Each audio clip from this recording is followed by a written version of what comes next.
Hello and welcome to the Build With Baer Workshop. My name is Pat Baer. I'm here to build a model kit and a Lego set and to hang out with all of you. And before things get started for real, I'm going to throw the Bear Cave the Lego, the site, the tier 2 blue emote in chat. If you are currently a subscriber, you can reply with those emotes. If you are not yet a subscriber, you can say hi and use other people's emotes. Or if you want to be a lurker, if you're like, I don't like chatting, I don't know what's going on, I just want to vibe and hang out, you could do that as well. That's also okay. It's a Monday night, and I am excited to hang out and chill with you, work on a model kit, finish it up, start a Lego set, which will be very fun to do as well. We are currently at 49 out of 50 subscribers. The goal is to get to 50. I shut up at 50. Hello, Lashbrook. Welcome, welcome. Hello, Harold. Welcome, welcome. I hope you are enjoying your spring break. And I hope everyone's doing excellent out there on the old internet. But yeah, 15 bits. Thank you so much, Harold. Harold is now the top of the bit leaderboard, the cheerleader board, because it's a new month. So I got to do this. Cha-ching. Thank you very much. Hello, Lord Crashington. Welcome, welcome. Yeah, it is April 1st. It's a new month. Yes, it is.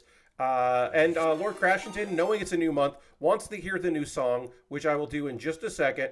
I had to pop a piece apart here, but now I will be able to hit this button. And Harold also wants me to hit the dance button, so we will double dance button. Here's the first of the dance button. Here, the new song.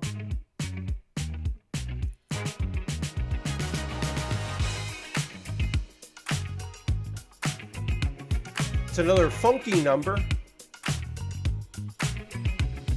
You can really hear that bass.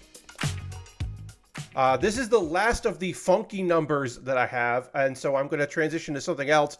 We've done dance, we've done hip-hop beats, we've done ska stuff, we've done just like rock. I don't know what's next, but I will find another genre of music that someone has made a thing that they claim is part of that genre of music. I don't know what it's going to be, because there's so many different kinds of dance. I mean, we've done electro, so maybe I can find some like pop. Maybe I'll find some pop stuff. That would be good. But I got to hit the button again. Thank you, Harold.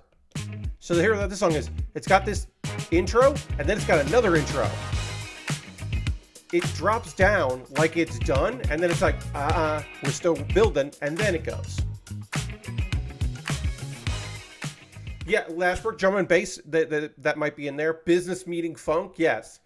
I mean, a lot of this is corporate blank, right? A lot of these genres in there, because again, reminder, this is people like maybe Stream Deck licensed this music, but most likely they are using music from a service where people upload their music for free. A lot of these songs you'll also find in YouTube's library and a bunch of other places that say, oh, you can just use this music and you won't get a copyright strike. It's fine. Hello, Aristophan. Welcome, welcome. So tonight's agenda, we have the Dagger L high grade. And then we're going to finish this up working on the second leg. We've done one leg. We've done the arms, the head, the chest, part of the waist. We got to do the other leg, the rest of the waist, and then a shield and a gun. So this will not be, we'll finish that up because no stickers for this kit. We'll go to the overhead. Why not? So we're going to finish that up. We'll get that all done. Actually, I think we're going to zoom in. There we go. Just zoom in a little bit there. So we're going to wrap this up. And then when this is completed, when it's all said and done and it's built, then we'll go in and we will, of course, work on a Lego set, which is the Lego City Burger Truck. Lord Christian says, unfortunately, it doesn't have music on the level of Lockdown. Well, that's because I'm not paying for a library license. Now, I also should say, just because it is in a category of you can use this and you won't get in trouble, doesn't mean you won't get in trouble. And the same thing with the licensing, where you were like a podcast, if you could license from some stuff and you'll hear it in a bunch of places and you go, what's going on? All it takes is a news organization using one of those songs in a news story, putting it on their YouTube, and then deciding that if you are using that song, you are using their clip because that's their audio, which happens all the time. So even then, sometimes I will play a song and it will trip a copyright notification. But thankfully, this music right here should not hit up Twitch. If it does anything, it will bother me on YouTube, which is okay because my YouTube VOD channel, I don't make any money off ads because I don't have enough subscribers. So any ad that runs there, I don't see a cut of anyway. Now that's different from youtube.com/Pat Baer. This is Pat Baer VODs. Pat Baer VODs has like 60 subscribers and maybe 10 to 15 views per video. So like I'm doing okay if people like if they're like, oh, this you can't make any money off this. Be like, yeah, I wasn't gonna anyway. It's all right. I wasn't gonna make any money off this thing, so that's okay. Take your blood money. It's fine. B218. The lovely YouTube content ID system has absolutely no ways to abuse it. Indeed, right? It's rough, and that's what happens. Is that people are like, well, this is our copyrighted material. It did use music, but there's no good way to be like, except for this music, we don't own this music. And yeah, it's frustrating. It's a weird thing. But then also sometimes people are like, well, we paid a license for this song, but we don't own this song. So other people are going to use this song, and it's going to get weird. One of my favorite examples of that is the wrestler, MJF. His entrance music is literally just a song from a song library, and it's not even from a paid library. It's a song you can find his exact second for second song. You can find it on YouTube. And I know this because it has shown up in a couple different videos I've watched where I know the person is just using, oh, actually I put this on early, so I can take that off. I know the person is just using the YouTube sound library for all their sounds. And then like I hear MJF's theme and it's just like, oh yeah, I forgot about that. That's one, there's a couple that are like that. The purchase library stuff, the Hardy Boys music, the reason why the Hardys can use their music in AEW that they used in WWE is because that song you could just pay a license to use, which is also why it's shown up in TV shows on occasion or movies, because nobody there knows to say, hey, actually, that's kind of a famous theme for some wrestlers. But yeah, that shows you how little they were interested. One of the examples, oh God, so this sucks. I don't remember what it showed up in, but the dubstep sounds out of the dubstep gun in one of the Saints Row games ended up in it ended up in other video games, but it also ended up in like being sampled in a song because that was just a sound. They didn't make that. They didn't have somebody work on that song, that sound effect. They just got it out of a sound library because why wouldn't you? A wrestler should use Lockdown for a theme song. Yeah, I mean, Lockdown would be a fine theme song for a wrestler to use. They could do way worse than Lockdown. All right, come on, there you go. All right, great. Now we're getting this leg together. Yeah, content stuff is weird. I was talking before the stream really started. Why do I wait about 6 minutes before the stream starts? You know this probably, but if you don't know, I press stream at 8:57 p.m. and I start talking and running an ad at 9:03 p.m. And there are two reasons why I do that. The first one is because, actually three reasons. I'm sorry, there's three reasons. There's the Twitch reason, the making sure things are cool reason, and then there's the ad reason. The ad reason came in later. The first one is it takes a while. I have over 2,000 followers, right? And all 2,043 followers, theoretically, supposedly, will receive a notification that I have gone live, unless they turn that off. And most people don't block notifications. They just ignore it because they're either the kind of person that is appointment, like, you know when my stream is, you're going to come watch my stream. You might even be in chat before the stream starts.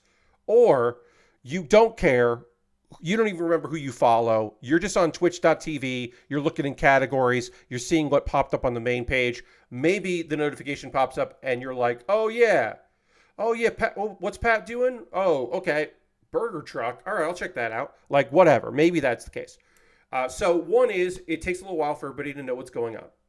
The second one, which is the practical one, is that what if my stream isn't stable? It could be not stable. Actually, there are four things. Geez, I keep adding more reasons why I do this. What if the stream isn't stable? What if my connection is bad? What if I get disconnected? I would rather not waste my time talking into the void and instead just be able to fix it. Take it down, refresh, change the setting, change what server I'm trying to stream to, whatever it is. See if I can figure it out, see if there is a better way. Then there is the ad thing. I like to run ads before the stream officially kicks off.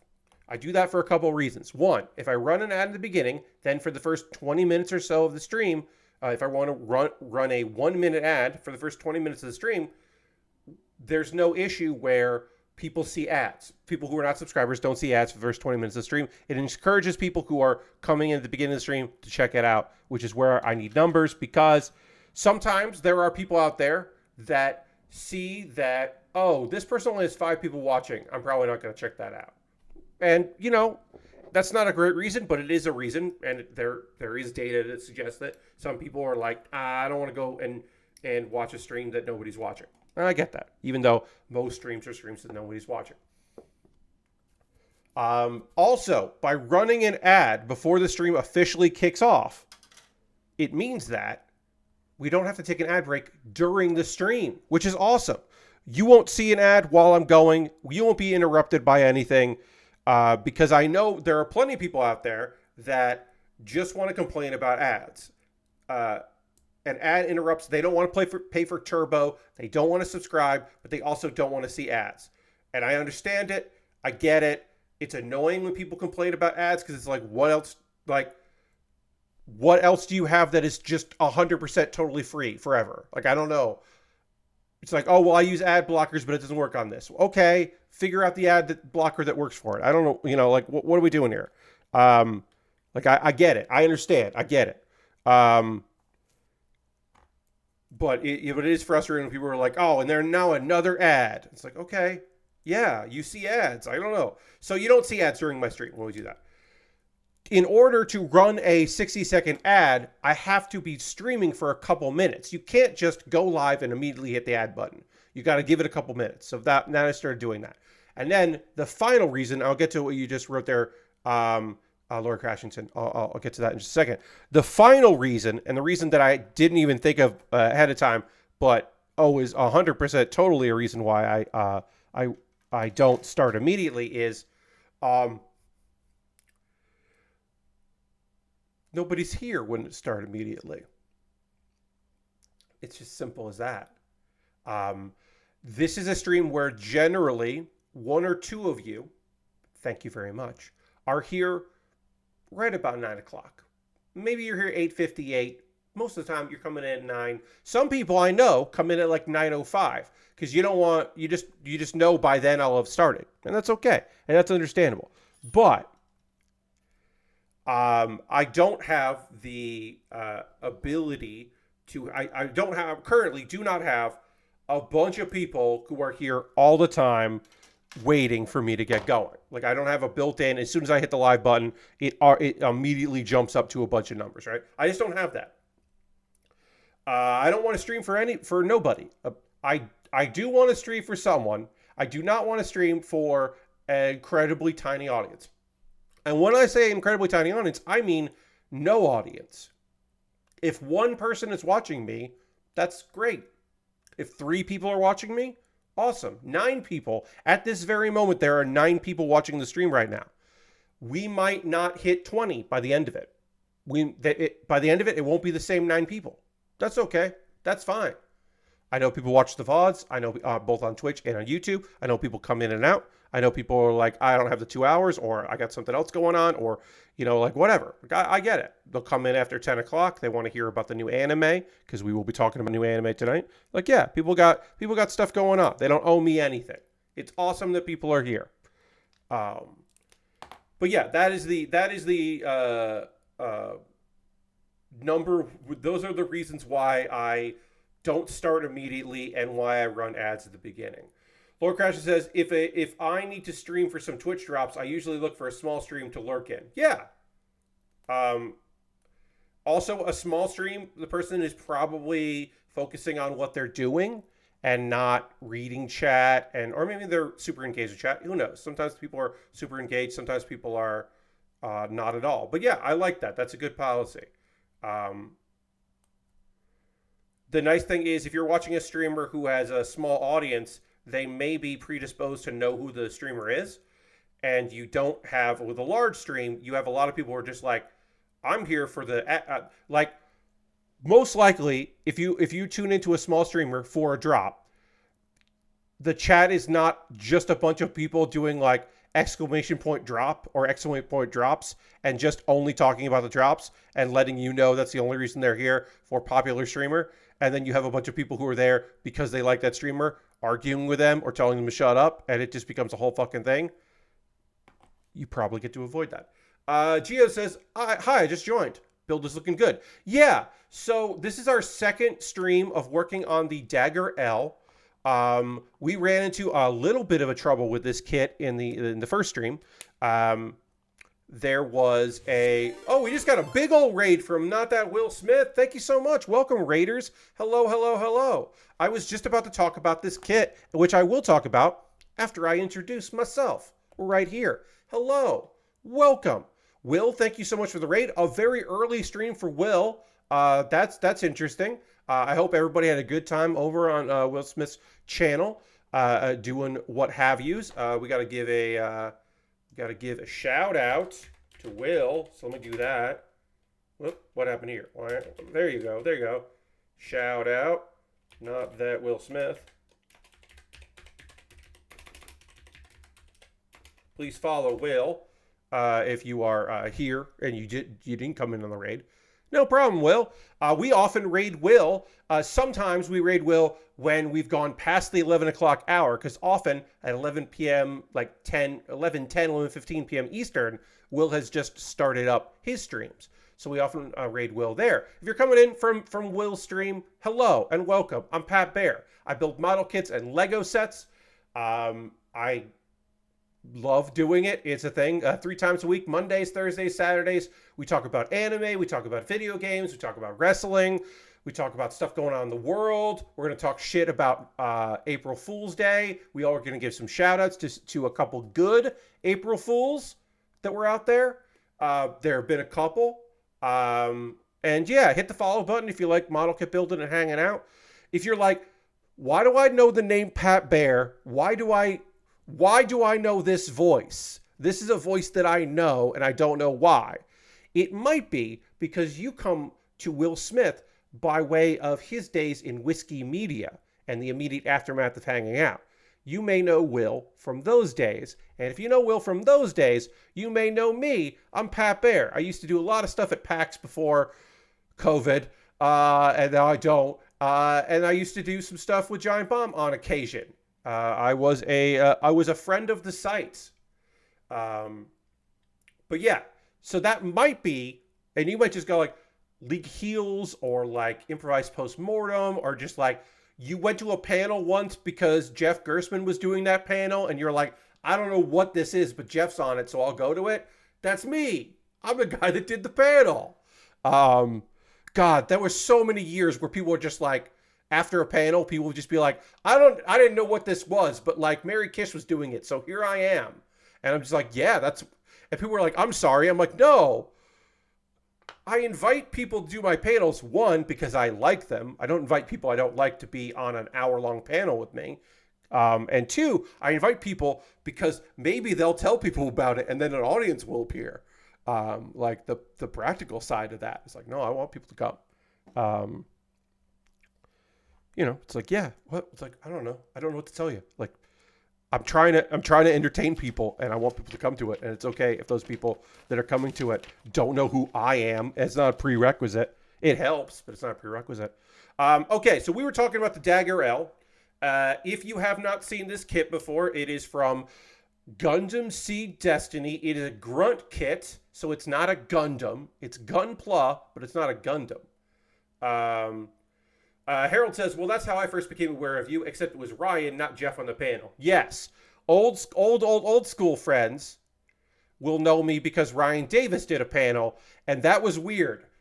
In the early days of like PAX East and such, a bunch of people that folks really liked on the internet, they did their one panel and then just like did the rest of their jobs where they like interviewed people and like saw games and hung out, and they didn't do other stuff because they just didn't think about it. And then I started asking those people to do panels, and they started saying yes. So it was just like, okay, great. Now people and then they started doing multiple panels. Oops, sorry. But yeah, that's how anybody in that whole community got to know me, because I was there doing stuff. Where Ryan was kind of trolling you on the panel. Yes. Ryan Davis, God rest his goddamn soul, was in a interesting category of men. That not men is the men shouldn't say that. People. We should say. Men, women, non-binary, gender fluid, all kinds of folks, out there. There's a type of person. Harold, you have a great night. Thanks for hanging out. Thanks for talking. There are people out there that are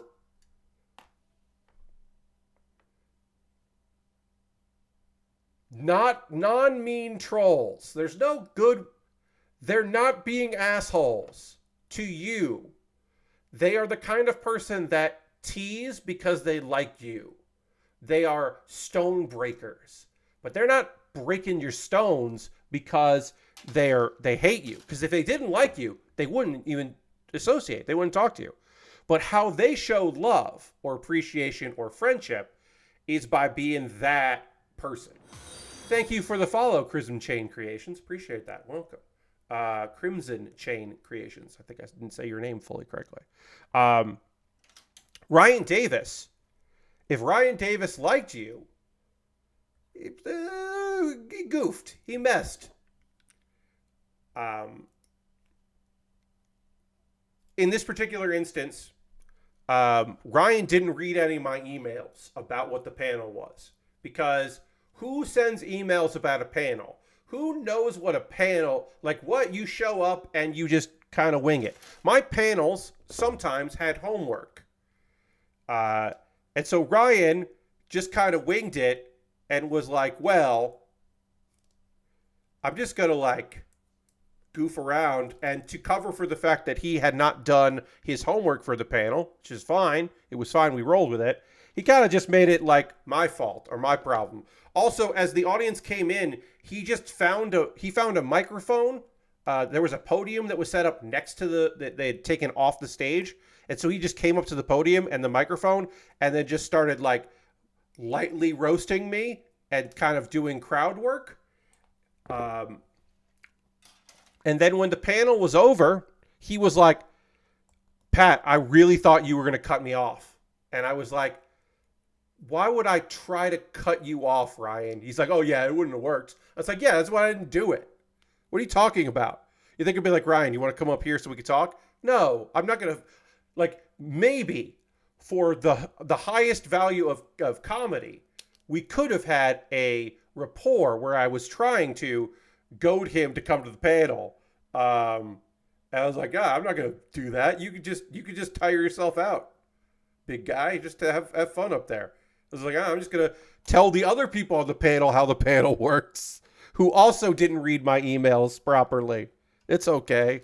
Eventually, people started learning that I actually was producing my panels, that I came from that school where you didn't wing it. That would soften a bit. I'll say this now. If you have watched my PAX Unplugged 2021 or 2022, you will be very aware that I winged that shit, because both years I had guests who were like, I don't know if I'm actually going to make it to PAX Unplugged, So I already have a badge. Don't put me on. Don't. I had multiple people being like, I might bail on PAX Unplugged. And I was like, well, I'm not going to advertise that you're coming to it if you're going to bail. And then they would bail, and I would have to scramble at a show that did not have a lot of my friends at. And I do think it's noticeable. I think both those panels are funny and good, but both those panels, I'm like, oh boy, all right, well, what are we going to do? How are we going to do this? One of my panelists in 2022 was a friend of mine from New York who just happened to be there. I didn't even know he was going to be there. He was just there to hang out with his brother-in-law, who was also on the panel. And I was like, hey, be on my panel. You are a funny person. It's like, oops. Had no way around that one. I just really those shows were rough. But generally, I produce things very well. Gotta figure out how to make videos play on a screen. Yeah, you gotta. You gotta make sure your laptop's working. I remember this is so on the one hand, this is 2014, so this is 10 fucking years ago. 2014. On the other hand, it was 2014. A panel who will remain nameless, hosted by a friend of mine who will remain nameless, showed up 5 minutes before doors open, which is 10 minutes after they're supposed to be there. Show up, and they're like, all right, yeah, I just got to hook up my iPad, and hands over the iPad to the tech person. And that iPad was a first generation iPad, which means it had 30 pin. It had 30 pin out. And you're like, well, Pat, he probably had like a 30 pin to VGA adapter, right? No, he did not. He did not have that. And now you know why I am not calling that person out by name. Because I was like, hold on. I dug through my bag because I brought in every adapter under the sun. And I dug through some stuff, and I found that I did indeed have a 30 pin to VGA adapter, and they could accept VGA. And of course, if they couldn't have, I would have been like, all right, well, use my hotspot and email me. The first couple of years of PAXs, I had a hotspot just for my panels, for emergency situations. I had I had my laptop. I had, with adapters on my own, I had a iPad mini that had HDMI out, or had lightning, to HDMI adapter. I had a USB with my PowerPoint presentation on it. I had a USB with a PDF on it, even if I had videos, just to have something. And my phone also would have the PowerPoint. It would be in Keynote, but it had that because I have Keynote on all that. So I would have a version of it on Keynote in emergencies, on my iPad, on my phone, on a USB device in case somebody else had to bring a laptop. Also, starting in about 2014, 15, when I started really going to PAXs, like every fucking United States PAX, I started bringing, I started making sure that my laptops had native HDMI out. That is, so like you just plug an HDMI cable in, no adapter needed, because some adapters don't like some HDMI cables. Some adapters don't like some HDMI splitters. Some adapters don't like certain projectors.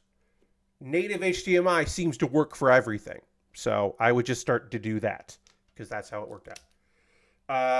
I'm guessing you still have a big bag full of random cables and adapters that you still need. Yes. I have a drawer. My junk drawer is in here in the house is full of adapters and cables, things I need, like USB-C to like DVI. I don't know when I'm getting the USB-C to DVI, but I have it. I have that because I have a USB-C port on my laptop. I've got like a bunch of stuff. And cables, audio splitters, because some folks here won't know this, but It was never my decision. I came into League of Heels after we had figured out that most shows we were going to run the game, we were going to run real hardware and use an N64. Most stages and panel rooms at PAX don't have RCA in for audio. You know what I mean? They don't have that. They might have 8-inch, like headphone jack. They might have a headphone jack to RCA to quarter inch that you plug into a DI box that gives you out XLR mic cables, and you plug the XLR into your board. They might have that, so you can plug into your laptop for the audio thing. They might have that. What they don't, and what they don't have is quarter inch RCA to RCA to quarter inch adapters. You know who has that? Me. I have those in my bag. I used to bring a DI box because sometimes I would show up at a place and they'd be like, "Oh yeah, we have microphones. There's a spot on the board, but we don't have anything to connect that." I'd be like, "I do. Don't worry." I don't have an H4n. I don't have an audio recorder anymore. I sold that because I could get good money for it. And I sold it to a friend who needed something like that. So someday I'll have to buy a spot recorder to record things out of a board. But most likely what I would do is I would take USB out to a laptop and record to a laptop in Audacity. I'd probably just do that these days. That would probably be how I would do it. If there were like, "Oh yeah, we can't record to a USB stick. Sorry, we don't have that." I'd be like, "Okay, well, let me plug it in." We're body complete on this kit. This kit is all but done. We have to build the shield and we have to build the gun. And then this kit will be complete. And then we'll move on to working on some Lego, which is pretty fun. I want to hear from you friends in chat. Did you see any April Fool's stuff today that you thought was clever or good? Because they're out there. They exist out there. There are okay bits and businesses. There was who was it? Was it Chicory was saying that? No, Celeste. One of the makers of Celeste had like a fucking very long thread about how they were like going to add microtransactions and always online stuff. They had a whole thread about that, and I thought that was pretty good. I thought they were like, that was a good bit of business to be like, "Oh yeah, we're going to add all this stuff." I was like, that's not bad. I don't hate that. I thought that was all right. But yeah, were there any ones that stood out to you as being like, "Oh yeah, that was actually legitimately funny," or at least obvious and okay? Let me see. There was another one that I thought was pretty all right. I'm going to look that up. See if I can find that here.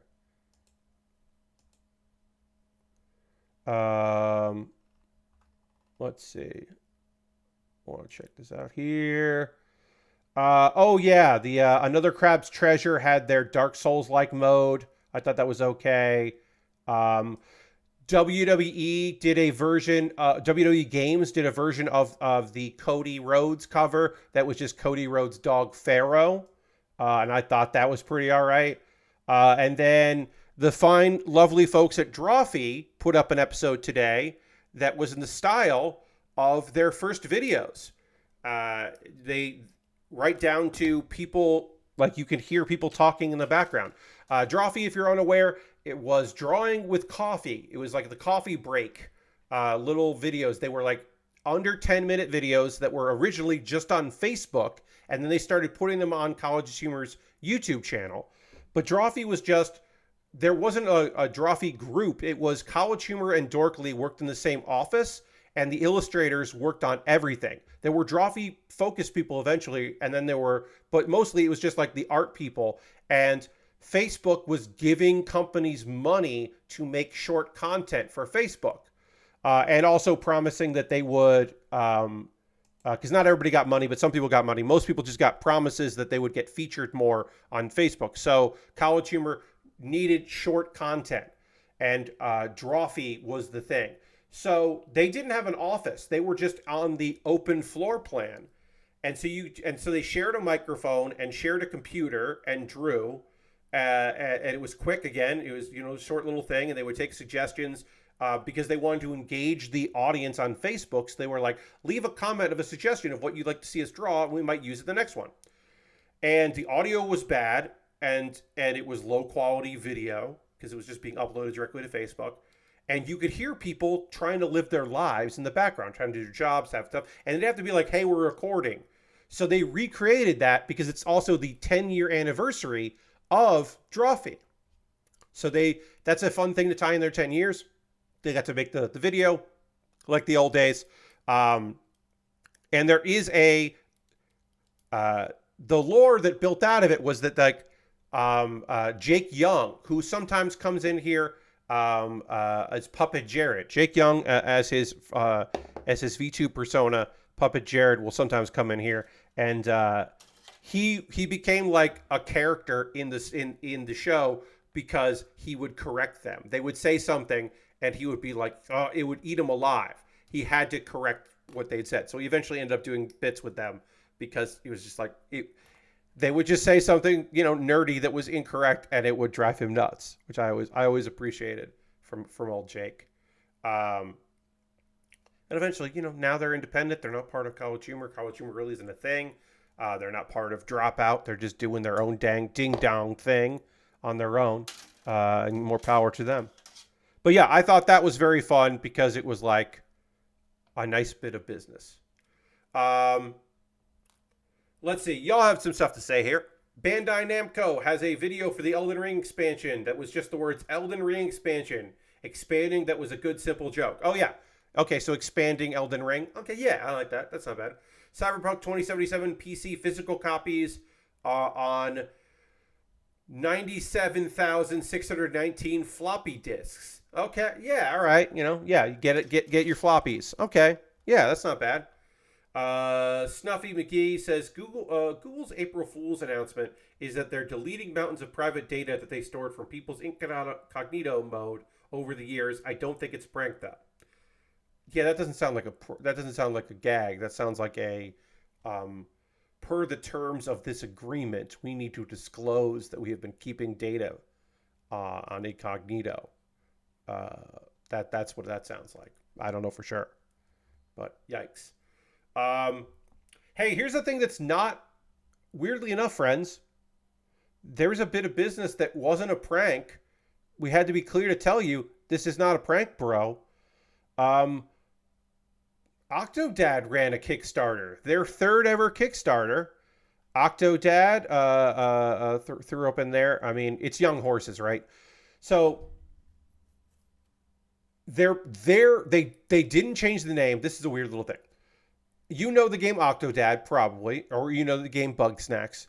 Young Horses, who made those games, they didn't have a name of a studio when they kickstarted when they kickstarted Octodad, so their Kickstarter page is still Octodad. So they have kickstarted a new project, even though it launched today because you want to launch it on the 1st, and they were like, "This is a real thing, please believe us." Bugsnax, the card game, an easy-to-play card game based on the hit video game. They have raised $23,128 out of the goal of $15,000. So they hit their goal and then some. And they have plenty of days to have a bunch of other stuff. But yeah, they're doing a card game. And that did feel like a prank, but it is not a prank. You can pledge just like a couple bucks if you want to. You can pledge $5 and print your own copy, which I think is neat. Because they're not going to ship internationally, it looks like. So they're like, oh, here you go. And then $25, you get the game. You printable digital physical copy as well. And then you can get like some extras for more money. And they had an early bird.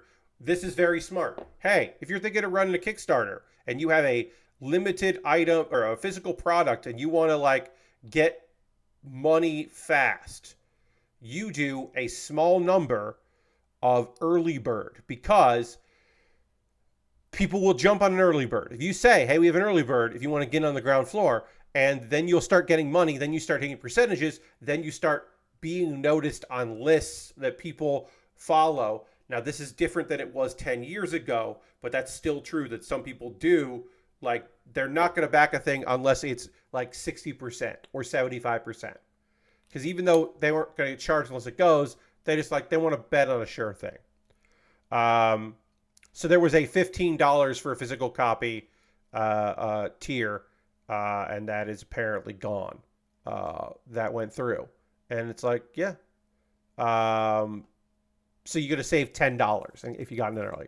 They had 100. They did 100 of that, which I think is very smart.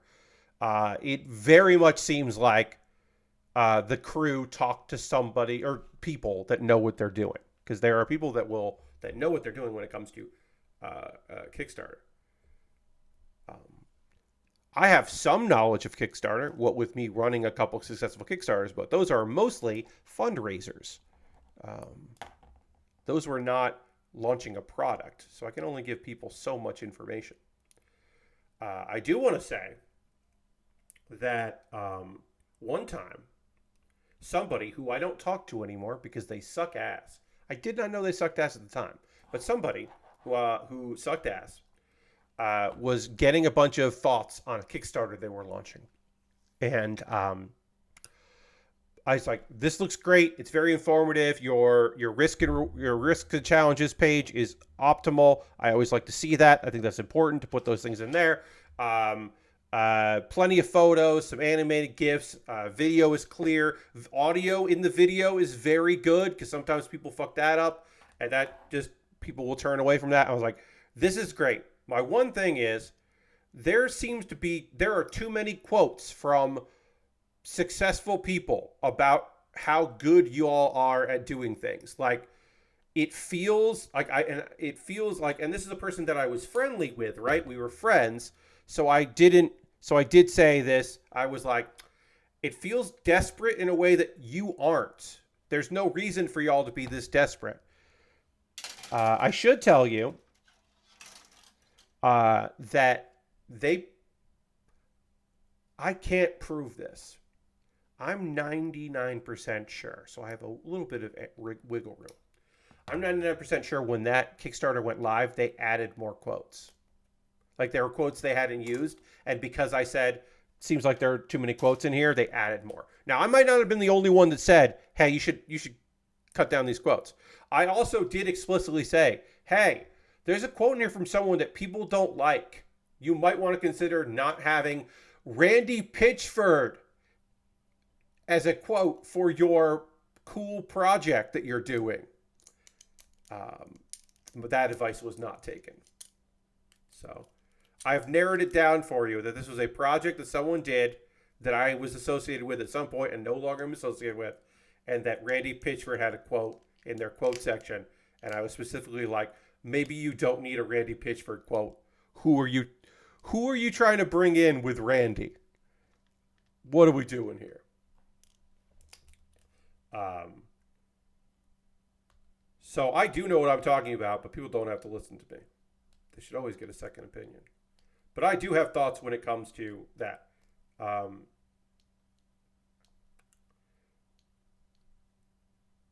biggest thing is if you have physical rewards beyond the product, if you have like, oh, well, it's for this thing and you get a t-shirt and you get this thing and we have this and this and this, you gotta make sure you gotta go with the backer kit. Go with backer kit. Go with one of the other fulfillments. You should not be fulfilling things unless you're doing a very small thing. If you're thinking of doing a Kickstarter or going through backer kit or whatever, however you want to do it. If you are thinking, I would like to do this shit, I would like to get my name out there, and I'm gonna take the lead on this project. You just gotta pay people to do it. You can't be doing it because it's just. I remember I had some friends who were like, we're gonna make glow in the dark vinyls as our top thing, and it was like, oh, okay, we're going to do shirts and posters. And if you spend a lot of money, we're going to do a vinyl of the record. But it'll be glow in the dark. And they didn't set a limit for the vinyl. And they didn't confer with the people who were going to make that vinyl. So they just thought it would be okay. And I'm sure you know, from the tone of my voice, it wasn't okay. Because they were shipping all themselves, because why give a percentage to somebody? We'll just do it ourselves. What ended up happening was they had to wait for this vinyl to get made. Somebody had in their apartment boxes and boxes of shirts and posters that they couldn't mail out because they wanted to mail out everything all at once. And they were like, well, we could just send it to everybody the posters, but we promised everyone that once we got all the merch, we'd send out all the merch. Thank you very much, GB Bastard. Thank you for the follow. Appreciate that. But yeah, they had made, they're like, well, we made this promise and we don't know what else we can do. We have to wait for the vinyl. And it's like, this is why you fucking don't try to send all at once. You go through a company. Now people are just mad at you because a company that you hired to make vinyl records is behind schedule because you just came in when everyone started trying to get vinyl records again. Because it turns out the plastic you need for glow-in-the-dark vinyl is more expensive than you had anticipated. Ugh. Anyway, unfortunately, when it comes to that kind of stuff, a lot of my recommendations are negative. They're like, here are things not to do, and some people just want like positive advice, which I do have. When people are like trying to work on a Kickstarter, I guess, as I said, the Young Horses Kickstarter that I'm looking at right now is great. Very clear, good product demonstration, nice photos of what's going on and how it works. They know that kids are going to want to play this game because kids liked the video game. So this might be a game for families. Like, they understand what the target is. They got an animated GIF with like stuffed animals stuffed, plushies of the thing. Like, very clear, good, smart. Says who's working on it, who's making it, who's part of it, who's working on this, who's working who they're working with. Yeah. Needs a little bit more risks and challenges, in my opinion. But that's my thing, right? I always want more. I want people to be like if you're working on a card game, if you're working on a tabletop game and your game is going to be printed in China, you should put in there are only 2 boats that ship this kind of product from China to the United States. And if one of those boats gets overbooked or has a problem, then we will have a problem. Put that in writing. Put that out there. Because people don't know that. They're just like, hey, what happened to my game? And when you tell them, well, there used to be 3 boats that did this, and now there's only 2 boats that do this. This information is old. There may now be 3 boats again, but there used to be 3 boats. And then they went down to 2, and everybody who had bought product that year had delays. And then also COVID made everything a nightmare. And because people just stuff got stuck at docks, and then there was the canal problem and all kinds of other goddamn things. There were a million problems with that. But I'm like, you should fucking please say that stuff, because people don't know. They're just mad at you because your thing that you said was going to be there in August isn't available now in August. And then you spent a bunch of money to be at Gen Con because you thought by the time Gen Con rolled around, you would have gotten all of your product to your backers. So then you could have some of your backers pick up their product at Gen Con, and you could see some face-to-face and all of that, and that would create buzz at your table, and you could sell the other board games that you have. but now you're not getting your board games in time, so you have to spend more money to fly some of your games because you already paid for the booth and you can't get your money back for the booth. But that also means that people are going to come up to you at Gen Con and be like, hey, I backed you and I didn't get it, and now you're selling it to other people. That sucks, because they didn't read your update where you were like, this is happening, but if you come up and give your name, we will hand you a copy, because they know how few of that people there. And you just get a bunch of hate comments from people that gave you money and are mad that the thing that they can't get the thing that they want, that they paid for, which I understand. And I want to make this abundantly clear, because there are some folks here who don't know me.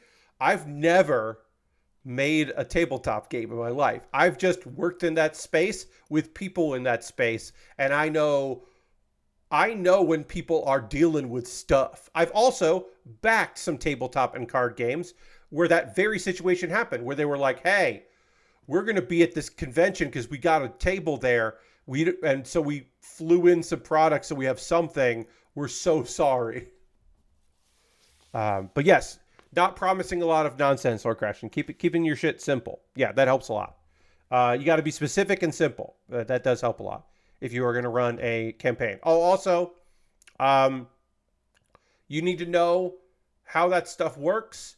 If you are trying to make a short film or a web series or something like that, you need to do Indiegogo, because they let you keep the money. Because your Kickstarter is going to fail. Your Kickstarter is going to fail if you are... Oh, that was the Dagger L. The Dagger L is done. Here's the Dagger L. This is a good little kit. It's pretty cheap.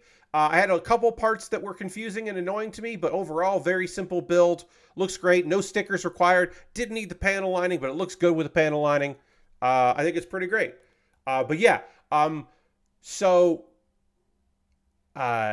strangers don't care about your web series or your YouTube documentary series or your short film or your full-length film. Strangers do not care about that shit. Strangers are excited about your board game or your tabletop game, or the thing that people fucking love is your module, your D&D one-shot. Oh, fuck, they want to throw money at that. They don't know who the fuck you are, but you got a cool idea, they think that's great. If you are like, I have a vision to take my stage show that I've done in comedy shows, and I want to turn that into a web series, strangers will go, I could just watch something like that. I don't need to see the thing you made. Friends and family want you to follow your dreams. Strangers don't care about your performance dreams. The best example of that is the hit Comedy Central series, Broad City, had a failed Kickstarter to complete their web series. So this was a web series that existed. They had made a ton of episodes, and they wanted to make the finale of their web series. They wanted to spend money on the finale instead of just being out of pocket. They wanted to raise money to their built-in audience that knew about the thing, that loved it, that shared it. This was a viral hit, this series, Broad City, that would then go on to be a Comedy Central show. And they weren't even like, oh, we're trying to make a pilot. They didn't need the pilot. They just wanted to make a cool finale of the web series before they moved on with their lives, which may or may not have been a TV show that they were considering pitching, but most definitely was going to be a put that there to complete the web series. So they did a Kickstarter. No, didn't do it. Didn't make it because their fans, people that liked the series, were just like, yeah, but I've watched it. I'm okay. I don't need to know, like, I don't need closure on this project. It's okay. Thank you for all your hard work. This is fun. If you get it made a TV show, I'll probably watch it. And I'm like, that had so much buzz and so many people behind it who loved it and loved them, and that didn't succeed. And so I'm just like, yeah, you gotta, if you were trying to do a web series, you gotta go with Indiegogo, because you can keep whatever money you got funded because your uncle wants you to do something cool. Your uncle's just like, I never get to New York to see you, so, okay, here you go. Yeah, all right. Oh, my name will be in the credits? That's neat. Okay, sure. And they will never watch the thing that you eventually make. But yeah. All right, so we got 2 bags here. We are working on the Lego City Burger Truck. We are going to build a flatbed truck, and then we're going to build a concession stand burger. So this is not like a burger van. It's not a van shaped like a burger. It's a flatbed truck with a burger stand on it. It is different.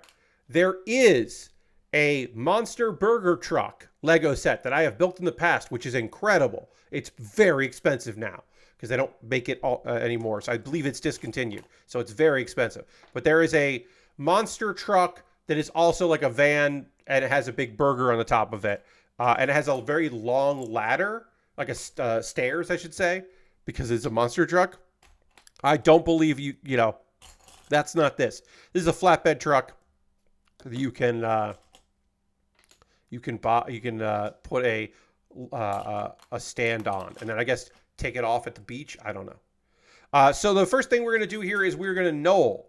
If you have not seen me build a Lego set, or you've seen people do Lego online, thank you for the follow, DX. Appreciate that. What I am going to just do here is I'm going to separate by color. I am just removing my kit with color. Some people like to build in a big pile, and they'll just go, all right, so I got to find this rake piece. So, oh, there's the rake piece. Great. And they just pull the rake piece out, and they're good. I don't work that way. I like to have my colors separated. I even go so far as I will do a thing where I'm like, I want to have my dark grays as far away from my light grays as possible. Or if there's like a navy blue, I want that navy blue nowhere near black. Now, I have the benefit right now of having an overhead light, so this space is illuminated more. There's the light that's on me that also splashes onto the build surface. So these colors are definitely more vibrant than they would be if I didn't have these lights. But also, my eyesight isn't the best in the world. So it's nice to have like clear separation of these parts. I can just find them. And then I do stuff like this where I'm just like, oh, I'll make it, condense it a little bit. So I know I got a 1x2 in this tan. I can find it over here. Oh, it's over here with my other 1x2s. I'll put that there. Lord Crescent, I see Power Wash Sim did an April Fool's video about adding a new spray mode to make everything dirty again. That definitely isn't reverse footage of the washing. That's fine. Yeah, that's fun. Yeah, sure. We're building our hot dog concession person. They have a face with a smirk and a big smile. We're going to go with the big smile. Also, they have hair and a hat that's combined. So that I don't believe that's a wig. I think they just put it all together because the ponytail comes out of the hat, which is a nice little touch. But yeah, we'll build our hamburger employee, our burger truck employee, and then we give them the fork here. Currently working on putting decals on your first real grade. Nice. Real grades are so much work. Folks, the real grades are the same scale as like a kit like this. The high grade scale and real grade scale are the same, but it's the details of a much bigger kit crammed into a small kit. And you end up with a thing that feels even more like an action figure than a model kit, but also is very intense and takes a lot of work to put together. And it's, you know, real grades have some tiny pieces. And so good on you. That's awesome. And you know, I'm still bad at putting on decals. I still do it because I you know, it makes the kits look better, but I'm still always like, oh God. Oh, I'm not doing good here. All right. So I need to finish knolling this, which I will. An HG on steroids. Yeah, I think that's a fine way to put that. So what's going to happen here is we're going to take a short pause. This is not a commercial break. I'm not going to run ads that you have to sit through. I'm going to talk ads that you have to sit through. It's different because I'm my own sponsor. I don't have a sponsorship with a company or a business or anything like that. It is a pause for the cause. This is me letting you know about ways you can support the channel if you would like to. Everything I'm about to tell you right now is optional. You're under no obligation to do any of these things. You being here is awesome. Folks that came in on the raid and stuck around, you didn't have to do that. It's so nice that you chose to hang out here and see what else is on. You followed Will into my stream and you hung out, and that's great. Folks that are here all the time, if this is your 100th stream, thank you for the follow. Appreciate that. Or if this is your second stream, welcome. Appreciate you being here. I'm just going to talk about ways you can support the channel if you want to. If you are currently a subscriber to the Build With Baer Workshop, you can throw the Bear Cave, the Lego, the Scythe, the Tier 2 blue emote in the chat. Being a subscriber is the easiest way to support what I do here through cash money or your Prime Gaming token. If you have Amazon Prime and you get that token because you linked it with your Twitch account, you can use it for anybody. And if you want to use it for me, I mean, that would benefit me. So I would love that. You could gift a sub anonymously or get credit for it. You could top the gift sub leaderboard because right now it's April 1st, so it reset. There's no one at the top of the leaderboard. And if you wanted to be a subscriber, you could get me to 50 subscribers and then that notification thing goes away. I would hit my goal and I would shut the fuck up about subscribers for a little while. And again, you could gift a sub. You could do bits. We had some bits tonight from Harold, very kind of Harold. And that's the way I say it's the easiest way to support me because you're already here on Twitch and you statistically you subscribed to one person at some point, and so Twitch knows your credit card information or your PayPal. Statistically, they know. They've got it on file. They don't look at it, but they got it on file. Now, there are other ways to support me, like my Patreon at patreon.com/PatBear. I have a $1, $3, $5, and $10 tier. Consider if there's a tier on Patreon that's right for you, because there are different rewards for the different tiers. Take a look at my Patreon page. I should make a new video for Patreon. I should make a new welcome video for that. I should do that. Maybe I'll do that. That's low on the agenda. Also, hey, I got a YouTube channel. You should check out my YouTube channel at youtube.com/PatBear. There are memberships over there. Subscribing is free, of course, but memberships, $2 a month. I do a weekly series that I post every Wednesday. And if you want to see that tomorrow, instead of waiting till Wednesday, join my YouTube. And if you were like, Pat, I would love to tip you a couple bucks, but I am not interested in subscribing to anything. But I'll do a tip. I've got a Ko-Fi and a PayPal. And I should say that tomorrow night's stream, which is not model kit building, it's CPU versus CPU matches in WWE 2K24, is a fundraiser. So I've got on my Ko-Fi, I've got a fundraiser going for some dental work because fillings don't fill themselves. Temporary fillings need to become permanent fillings. So I'm going to do that. That's tomorrow, 9 p.m. Eastern to 11 p.m. Eastern. One of probably many streams for dental work money because I don't think I'm going to raise all the money I need tomorrow. But I'll just say that right there. Everything I make through direct donations, through YouTube, through Patreon, through Twitch, all goes into a fund. And from that fund, I buy model kits and Lego sets. The Lego set that I'm currently building right now and the model kit that I just built all came from past money collected through Patreon and Twitch and the like. So past folks have enabled present me to buy model kits.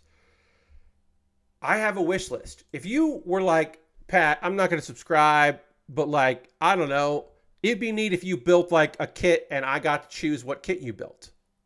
Well, I have some stuff on my Amazon wish list, and you could buy that, come to the mail. It will come to me in the mail, and I will make a dedicated YouTube video about the thing you purchased. And then it'll be the next thing. It'll jump the queue. Next thing I built. Because why not? You deserve it. I got Lego sets. I got model kits. I got inexpensive kits. I have expensive kits. I just added a couple new things that I would be happy to build. One new thing that I added to my wish list, which is fucking fantastic, is the Lego 3-in-1 Retro Roller Skate. It's like, it's all retro stuff with a cool look to it. But it's a one skate, and then a skateboard and a boombox. And it's the same pieces build one, then one, then one. It's not all three at the same time. And that just seems neat. I just put that on my wish list this weekend. I thought that would be cool to build. I might just end up buying it for myself at some point, but you could buy it for me. Yeah, see if there's something there that you'd love to see me build on stream again. Optional. All this stuff's optional. If you were like, Pat, I would love to support you, but I do not want to give money to Amazon. I understand. I hear you. I get you. What I do have is a wish list on Throne. I have a Throne wish list.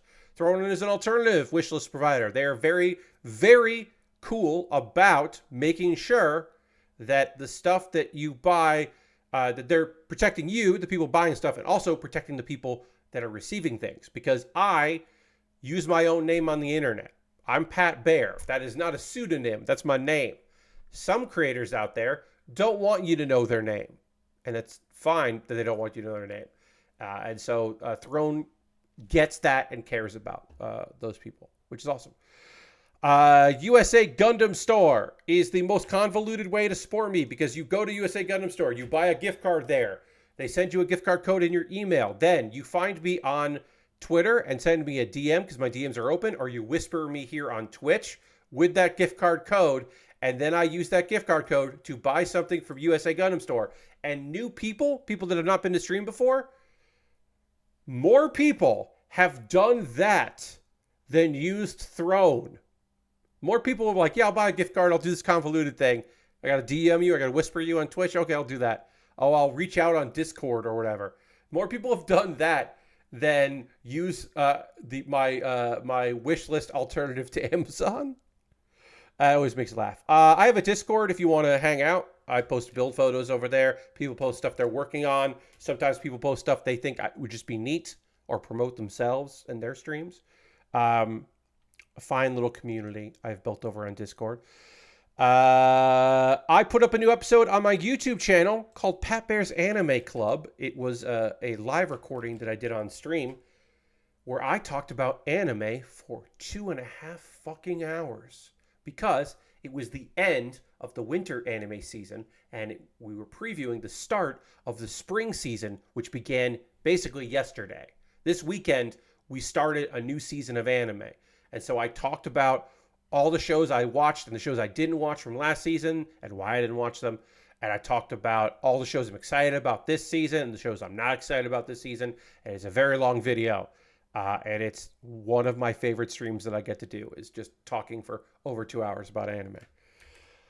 And then also another video about anime is Kuma Baer. Kuma Baer is my weekly anime review series, or not review, shout out series, I guess, showcase series, where I talk about something that I think is really awesome and I try to convince you in under a minute that it's worth your time and you should check out that thing. And in this video, I talked about New Game. New Game is a fantastic series.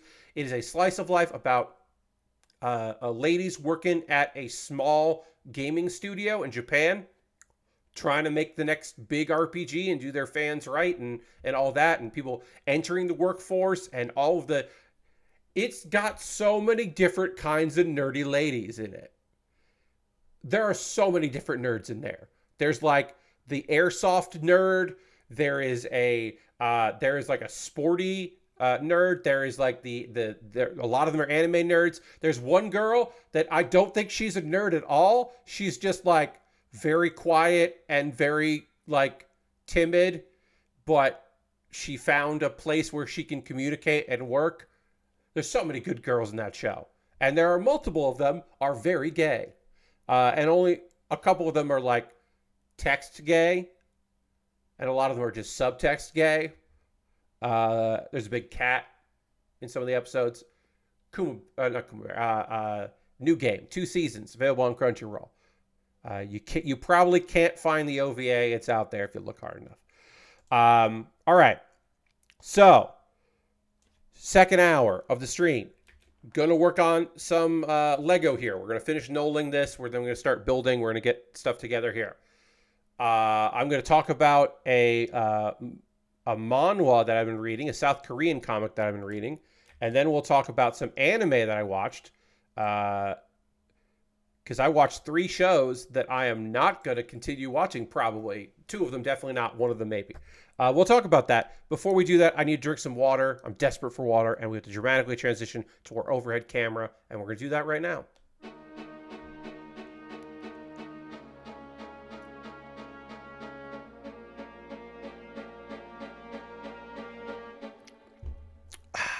All right. I'm going to continue to null here, separate by color, get stuff together, and then we'll be ready to build. We'll start building this Lego set. And I want to tell you about a manhwa called Hunter World's Gardener. Hunter World's Gardener is fairly new in the webtoon manhwa scene. But enough chapters of it have come out that I feel confident in talking about it, because some series are slow burn. They take a while before you're like, now I can talk about this. Now I know what's going on here. I have a pretty good sense of what's going on. So, how do I get this? It is a world where there are monsters and there are hunters and there are people with skills and abilities, and they do some things and things, and it's just like, that's how the world works. Our guy does not have an ability that is great. He's got like a gardening ability that like kind of makes plants grow a little better. And that's not for combat. And people that don't have combat abilities, you know, they don't go into dungeons. They don't try to fight monsters. They don't collect things. What he ends up doing is he buys items from people and he turns them into potions or other items that hunters and adventurers use. Hey, Vicky, welcome. So our guy is just like a nice store owner, just kind of going about his business, doing his thing and his thing. And then he gets a book, just kind of like out of nowhere. A book just kind of falls into his lap. And he opens the book and he falls asleep. And he ends up in this like forest world that's similar to a dungeon that he's been to, but it's not real. But like, he shouldn't be in that dungeon. What's going on in this forest world? What's happening here? What's going on? He doesn't know what's going on there. And he sees like a quest thing, and there's like people communicating with him, and he's very weirded out by this. But like, he starts helping this garden. He starts building a garden. He starts helping out these bug creatures that he can kind of communicate with and helping them solve a problem. And basically, turns out, there's a world tree and he's got to help this world. His ability as a gardener, his destiny just took a little while to activate because he's the world tree gardener. That's his deal. That's his bit of business. So he starts getting essences and starting to make better objects. He starts learning magical abilities that he can copy. He's helped his little drone friends grow more powerful. Eventually, he meets a cat that is apparently a divine beast, but it just looks like a cool cat. And he's hanging out with a cool cat. There's a dog that shows up later. Unfortunately, the whale friend doesn't stick around, but there's a cosmic whale that he helps out that occasionally is very small and awesome, and occasionally is very large and awesome. Big fan of the huge whale, the cosmic whale that shows up very briefly, unfortunately. And he's helping people. He's doing his best to try to keep some of his abilities a secret. And we're just tapping in now where I have left off with the story into a larger like thing where he is now trying to help other people and solve some mysteries. And like the things he's doing on one side of the world are in the world within the book are having an influence on the world that he's in. But also, he didn't stop being a small shop owner. It's just now his clientele are like very important people. Also, one thing that he does get is, and he's like, I can't tell you how it happened, but I can use appraisal. This is a world where appraisal is not a thing that everybody has. There's like a couple people in the world that have that skill, but they're few and far between. And I love that. I think too many action, adventure, isekai, overpowered main character series have like appraisal as a given. And I love that this guy's just like, oh, I learned appraisal. Because at one point he's just like, you should use that sword. And they're like, why? He's like, oh, it would work for you. And the guy's like, how did you know that this had like a fire attribute? And he's like,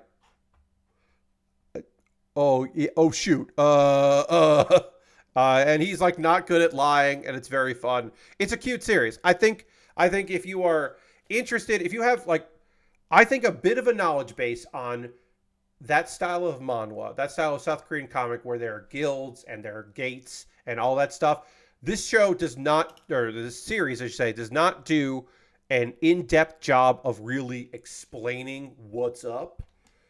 So you might be lost if this was your first toe dipping in there. I would say maybe watch Solo Leveling or read Solo Leveling, but probably watch Solo Leveling on Crunchyroll because that show, the manhwa, the source material, is what a lot of modern South Korean comics are aping. It wasn't the grandfather of it, didn't start all of it, but it codified a lot of it, and it's so Solo Leveling. I always said like Solo Leveling is a good place to jump in if you were interested in those kind of series, but you're like not sure where to start because it really does go like. So because there are powers and because of this thing, and now there are people, and now we have guilds and all that. It does a good job of going through that. Now I'm going to tell you about some anime. It's a new season, friends. I got new shows to talk to you about. I'm going to talk to you about Train to the End of the World, The Banished Former Hero Lives as He Pleases, and Re-Monster. And I will tell you right now, I only think I'm going to watch episode 2 of Train to the End of the World. I will not be watching episode 2 of The Banished Former Hero Lives as He Pleases. It's already out. Crunchyroll put up 2 episodes of that show. So I could just watch the second one. I'm not going to. I'm also not going to watch the second episode of Re-Monster. So Train to the End of the World. This is an original series. It is by the animator or the director of Girls and Tanks. It is a post-apocalyptic, but we're gonna be kind of fun and a little zany in it, kind of a show. Again, it's an original, so people just knew the trailer. They just knew that there's something called a Doom Train, and these 4 girls are going to get on the Doom Train because they are leaving their small town because one of them is trying to track down their friend that disappeared 2 years ago. And so they're going to try to track down their friend. We now know more about the world because of episode 1. So there's a... God, this is going to make... When I tell you this, it is going to make Train to the End of the World sound way more interesting than it is. But I do need to tell you that there was an event that happened that causes any adult who is 21 years old and 3 months and older to slowly turn into an animal. And the older you are, the faster you will change into that animal. But no matter what, when you turn 21 and 3 months, you will begin to change. And that is causing a disaster globally. Now, how did this come about? Well, we don't know the exact particulars of it, but apparently it is an accident caused by the on switch turning on a 7G network. And again, that's going to sound way more interesting than I think this series is. They done destroyed the world chasing 7G. Our main character, Shizuku is looking for Yoka. 2 years ago, when all this happened, Yoka disappeared from their small town. Yoka just straight up disappeared. Nobody can find her. Yoka's grandmother is basically a guinea pig. And our girl is like, if Yoka doesn't come back, her grandmother might just die of old age for a guinea pig. Because nobody knows, because it's only been 2 years. Nobody knows, like, how this works. They just don't know what's going on. Is it the species lifespan? Is it the human lifespan? What's up? So, she's like, well, and then also the people around her are going to start changing. They're going to be probably going to become more animalistic. They might become more violent. Things aren't going to get better. So she and her friends, who are young enough that they aren't going to turn anytime soon, they board this abandoned train, again, the Doom train, and they're just like, because she saw a newspaper clipping from sometime in those 2 years of Yoka in another town. So that's why she wants to go there. And this is basically like, this is the catalyst. This story, like, there's a character who is like, I can't go with you for reasons. Does that person have reasons, or did they just decide not to, that it was funnier that they said that and not said their reason they couldn't go? I don't know. This show has a flippant energy to it. It's got some weird comedy to it. There's a dog that seems, I think, is a real dog. We might find out later that's not a dog, that was an old man or something. I don't know. I do think I want to give this second episode to see if it finds its footing, but I will tell you that I don't think it's weird enough or funny enough to be this obtuse. It looks good. It's definitely, like, I think, pleasant enough to watch. Voice acting I thought was fun. But I don't know. I don't know if this is going to be like 3 weeks in, 4 weeks in, I'm like, yep, turns out this is one of my favorite shows of the season. Like, I don't buy it. So I don't know. And then the next two, I'm not watching the second episodes of. Again, I told you, this is unfortunately kind of negative because this is the start of the season where, like, none of the shows that came out had me latching onto them. I hope that, I know that this week I get, like, Laid Back Camp season 3 is this season. Season 3 of That Time I Got Reincarnated as a Slime is this season. Like, I already know there's some stuff that I want to see that's going to come out.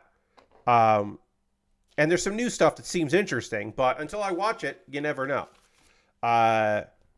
Also, this weekend, there was the Seventh Prince anime, but I hate the art style of that, so I didn't want to watch it. I hate the manga art style so much, and the anime looks like the manga art style. So, good on them for following through. But the banished former hero lives as he pleases. This is a manga that I remember reading some of. I think I read, like, the first volume, maybe the 2 volumes of it, and I went, this is not doing anything particularly interesting. And so I came into the anime thinking, well, if it just does a good job of the manga, I haven't read the light novel. I can't tell you about the light novel. But I know it's like, if it just does a good job of that, like, maybe they'll add some backstory. Maybe the manga, because this fucking happens, maybe the manga took out some of the world building that the light novel had. And this will be based on the light novel, so there'll be some world building put in. There's less. The first episode is basically 4.5 to 5 chapters of the manga. Like, it's just rushing. It's just pacing. Like, maybe they're just like, out of the gate, we want to get there and get to the action. We're going to get all our characters together. We're going to end the episode introducing you to the blacksmith. We're going to introduce you to every character from the first 2 volumes of this, and then we'll fill in backstory and we'll give you reasons to care about them. That might be the case, but I will tell you, from this first episode, it's just like, hey, slow the fuck down. All right, so our main character, he was the destined hero. He died, betrayed, and he was like, okay, well, in my next life, I am not going to stand out. I am not going to be a hero. It's fine. Maybe I don't even have powers. That'll be okay, because it's going to do the reincarnation thing. He was from a fantasy world. He's still in the same fantasy. He's in a different version of the same fantasy world. I don't think it's an isekai, in my opinion. This is just a reincarnation story. But he's like, okay, I'm here, and I don't have abilities that people care about. My father and my brother disown me and treat me like shit, that's okay. I'm just going to go off on my own because nobody knows that, oh, hey, our main character, our dude, yeah, he doesn't have any powers that this world recognizes. But all of the powers he had as being a destined hero, he still has. He still has magic and strength and all of that stuff. He can do all that shit. And I'm telling you that because I know that from the manga. I don't know that from the fucking anime. Because the anime doesn't spend any time talking about how he has some powers and how people don't banished him. They like skip the banishing part. It's in the title. Anyway, he meets with his fiance who doesn't know that he's been banished. And he's going to like live a quiet life doing whatever he wants. Spoiler alert, what he wants to do is be a hero, but not have it be a destiny thing. Because like he's going to meet a legendary blacksmith. She's going to make him a cool sword that isn't cool looking at all. It's really not cool looking. She's going to make him a cool sword, and he's going to he meets the true hero.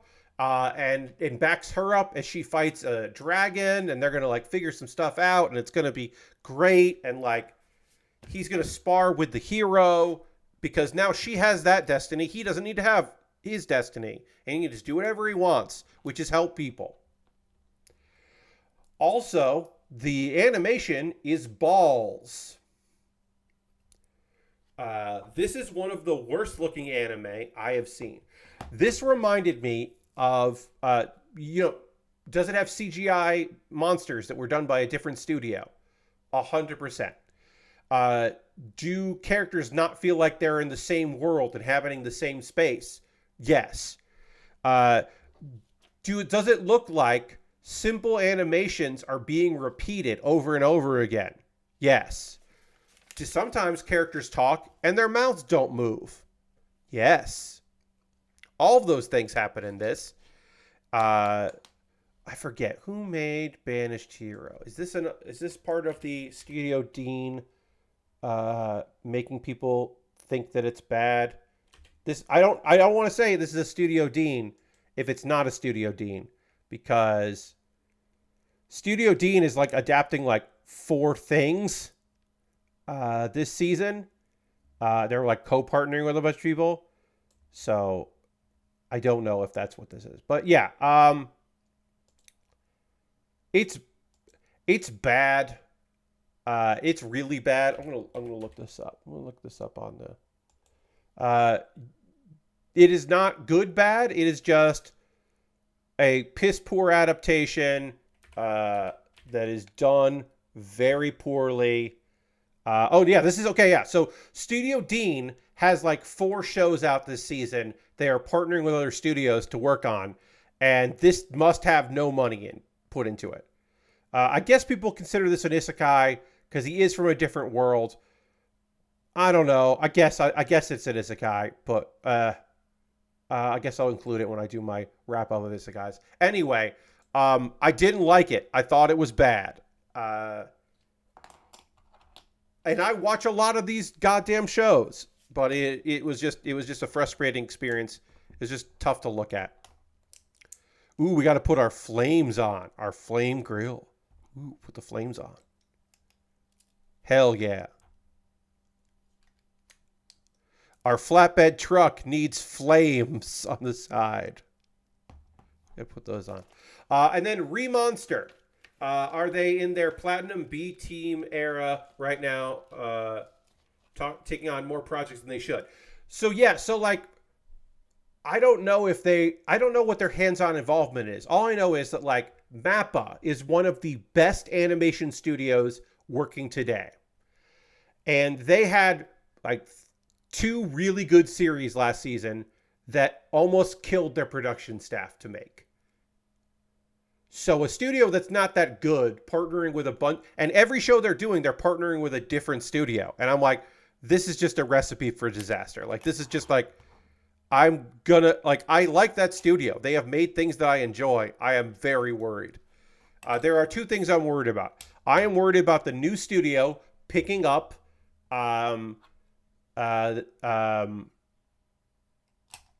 laid back camp because jumping studios, like, ooh, that makes me a little nervous.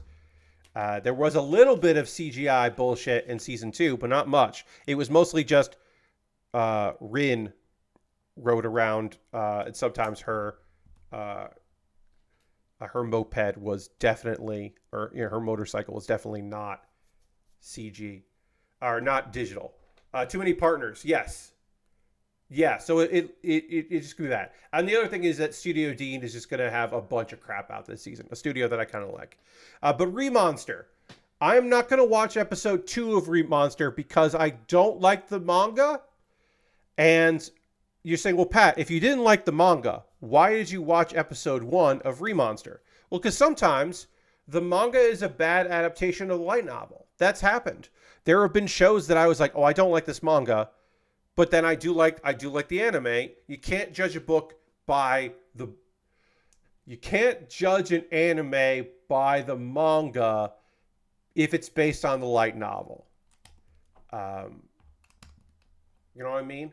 Like, turns out I like Soma Spider So What, the anime, better than I like the manga. Because the manga adaptation, it goes in order of events. And so suddenly we go from this cool slime or this cool spider that became a lady. And then we jump to a bunch of motherfucking teens at a school. And it's much better. The anime adapts the light novel where it jumps between the two characters, trying to make it seem like the things are happening at the same time when in fact they're not happening at the same time. And that is a cool effect that I think is way more fun.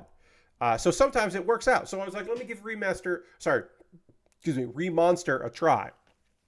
Remonster is an isekai, even though the Earth that our guy came from is not identical to ours. It was a futuristic one where there were skills and talent trees. Our dude was like some kind of security guy or assassin or something. It's vague. He got killed, and then he woke up in the body of a goblin. And he's in this fantasy world as Gabru. But guess what, folks? He's got some abilities that he had in his previous life. Namely, an ability he had there, I guess his skill was absorb. So he can absorb the monsters that he eats and kills. So he is going to go from being the lowly goblin. And then apparently in the course of the episode, which is, I believe, I wrote down how long it was.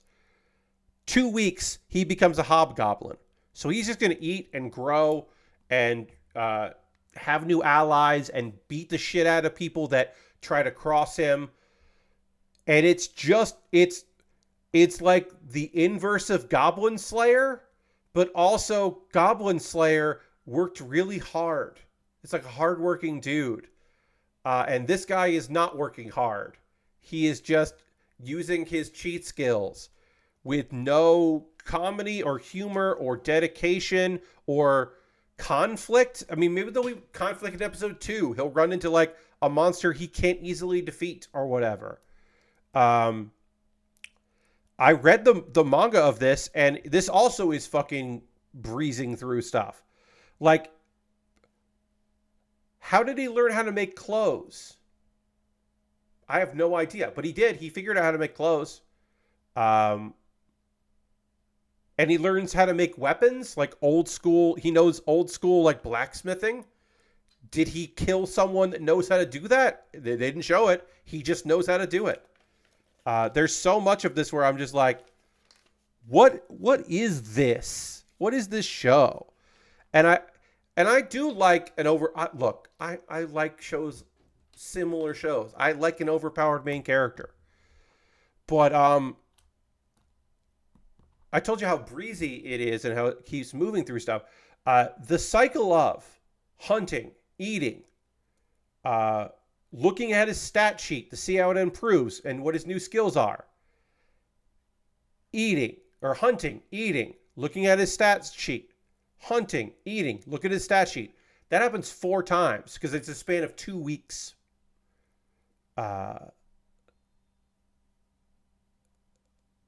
And it's just like, there's just nothing to it. There's just nothing to it.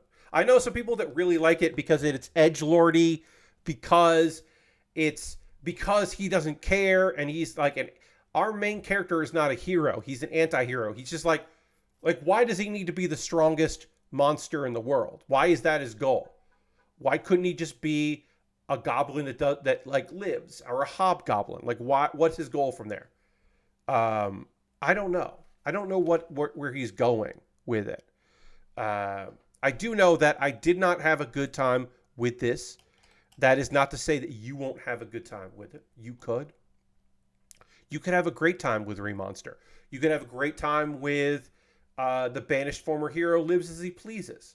You could have a great time with Train to the End of the World. Again, I'm going to give Train to the End of the World another episode. All right. Ooh, what's happening here?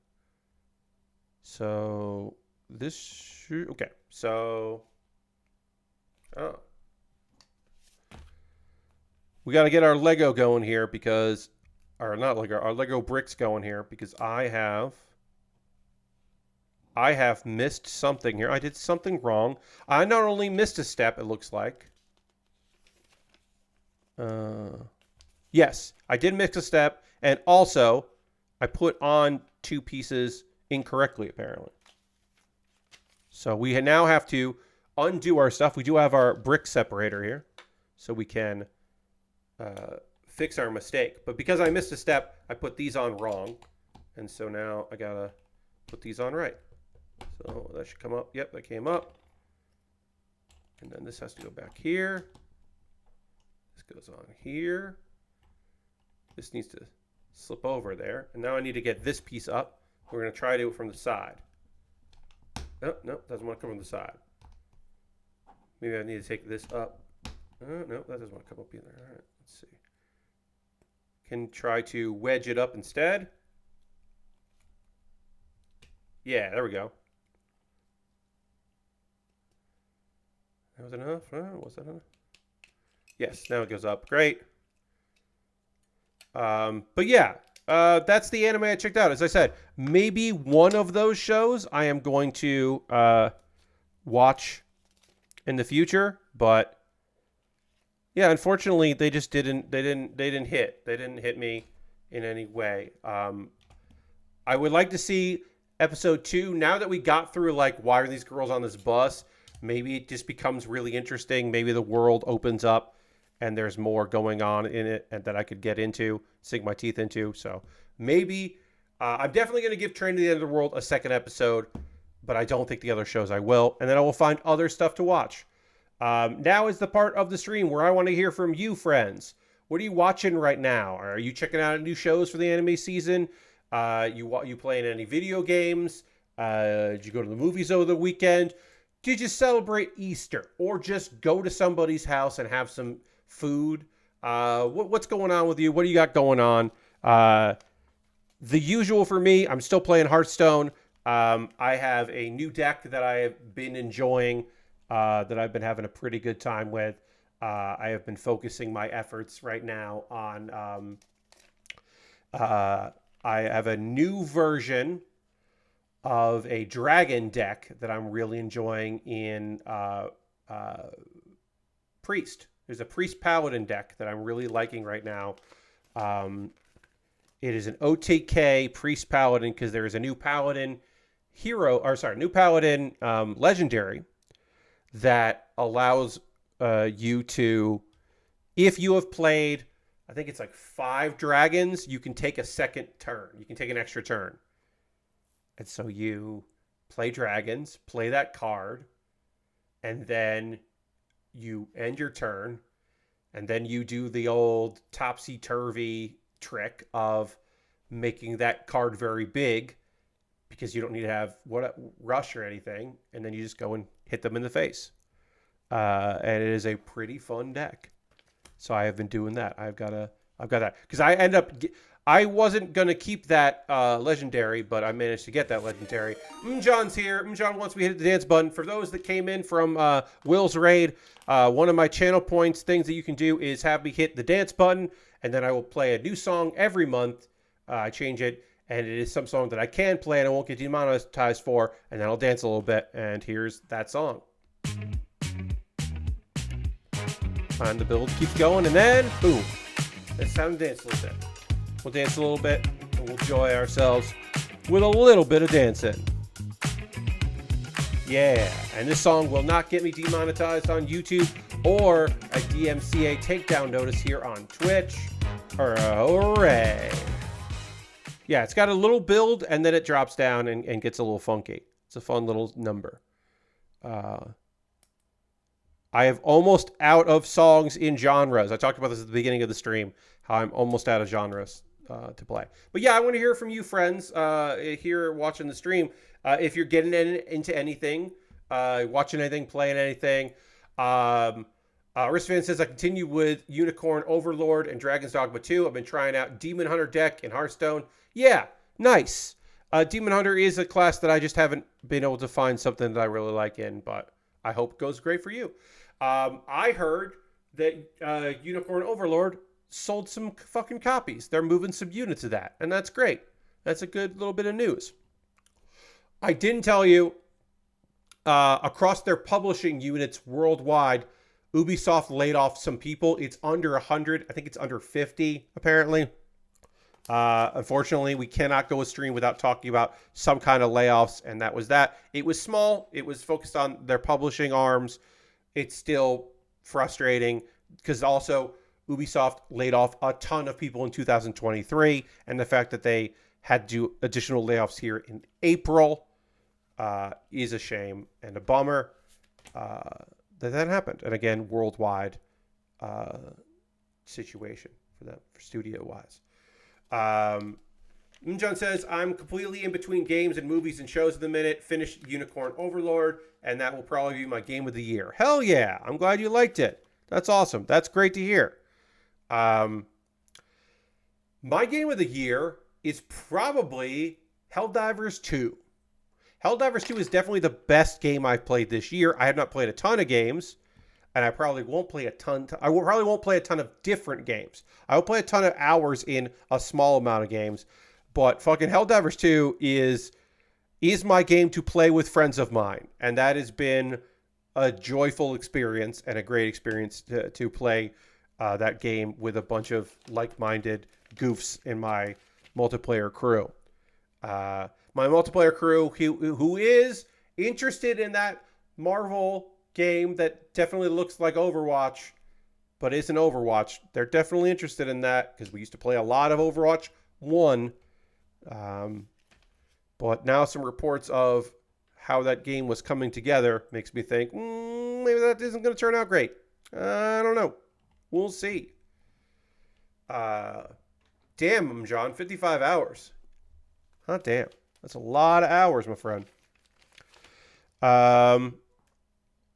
Also, last night, I watched some wrestling. I watched a long wrestling show. It was Tokyo Joshi Pro Wrestling's Grand Princess 2-4. It is their WrestleMania. It is their big show of the year. They always do a show in January. That's pretty cool. But this was the big one. Titles changed hands. My girls won their tag belts. Suzume and Ariso Endo won the Princess of Princess tag championships. The underdogs overcame. They finished the story. It's a feel-good moment. They are known collectively as a tag team as Daisy Monkey, which is just two words they like.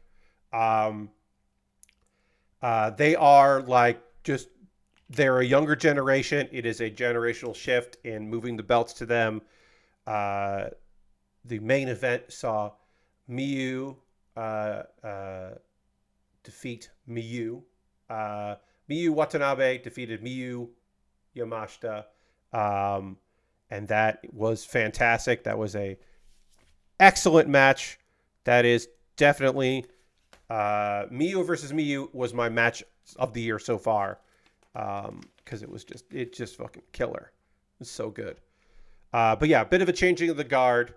Yuki Aino retained her belt, but she's also of a younger generation, and she didn't lose to someone that has been there for a very long time. So kind of, you can say, like, continuing that. It doesn't, the metaphor doesn't quite transition to that, but still, real good. Very pleased about how everything worked out with that.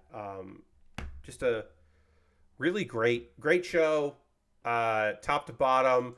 Minoru Suzuki wrestled Maki Ito, and that match was fucking brutal and cool as hell.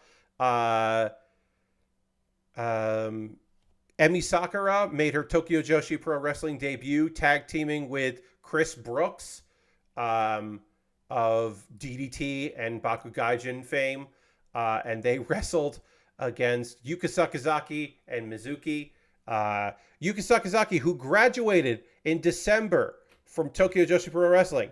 She didn't retire as a wrestler. She just graduated from Tokyo Joshi so she could focus on AEW and move, because reportedly her boyfriend is in AEW. He was living in Japan working for DDT. Now he's working full time for them, and so she wanted to move to be with him. And then AEW just didn't fucking book her in January or February or March. So she showed back up to Tokyo Joshi Pro Wrestling. And that's weird. It's a weird thing. Because I was like, oh, all right, well, sucks that it's great to see her, but sucks that we couldn't see her before this. Yeah, top to bottom, excellent card. The rookies are looking good. The second years are really coming in their own. There was a giant panda that wrestled with a bird. The bird is a luchadora, is a masked wrestler who is bird themed, and she wrestled with Andrade the giant panda, because they don't want to be sued by calling it Andre the Giant. Because believe me, they used to call him Andre the Giant Panda. It is a person in a mascot costume. It is one of those inflatable panda things. It's huge. It's fucking enormous.